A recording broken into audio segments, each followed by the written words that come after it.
Hi అండి. నేనొచ్చేసా. Welcome to my YouTube channel junior lollipop. మీరెప్పుడైనా ట్రైన్ టిఫిన్ తిన్నారా? లేదా ఎప్పుడైనా చూసారా? ఎవరైనా చేసినప్పుడు తిన్నారా? విన్నారా? అట్‌లీస్ట్ ఆ వర్డ్ విన్నారా? వినకపోతే ఈ వీడియో తప్పకుండా చూడండి. ట్రైన్ టిఫిన్ అంటే ట్రైన్‌లో తినే టిఫిన్ అయితే అస్సలు కాదండి. దీన్ని మేమైతే రైలు పలారం అని పిలుస్తా ఉంటాము. దీనికోసం అయితే ఫస్ట్ కొన్ని వాటర్ తీసుకొని అందులో కొంచెం సాల్ట్ వేసేసి, కొంచెం బియ్యపిండిని అందులో వేసేసి, కొంచెం సేపు ఉడికిచ్చి, ఆ తర్వాత పక్కకి తీసేసుకోవాలి. అది మొత్తం పూర్తిగా చల్లారిన తర్వాత కొంచెం కొంచెంగా వాటర్ చల్లుకుంటూ ఒక గట్టి ముద్దలాగా లైక్ చపాతీ పిండిలాగా చేసుకోండి. అది మనకు చిన్న చిన్న బాల్స్ చుట్టుకోవడానికి వీలుండేలాగా చూసుకోవాలనమాట. అలా గట్టిగా చూడండి చిన్న ముద్ద ఇలా నొక్కుతుంటే మెత్త మెత్తగా ఉండాలి. మనకు బాల్స్ చేసుకునేడానికి వీలుగా ఉండాలన్నమాట.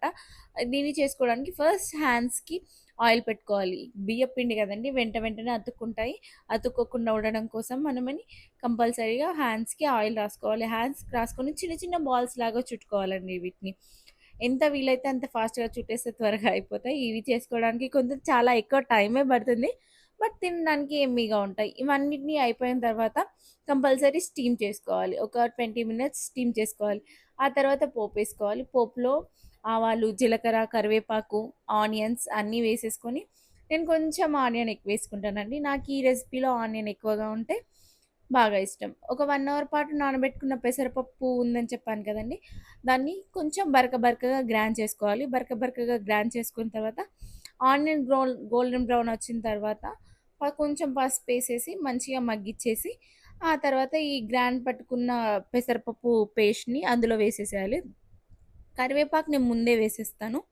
కరివేపాకు, కొత్తిమీర ముందే వేసేస్తాను. కొంచెం నాకు ఆయిల్‌లో మగ్గితే టేస్ట్ భలే అనిపిస్తది.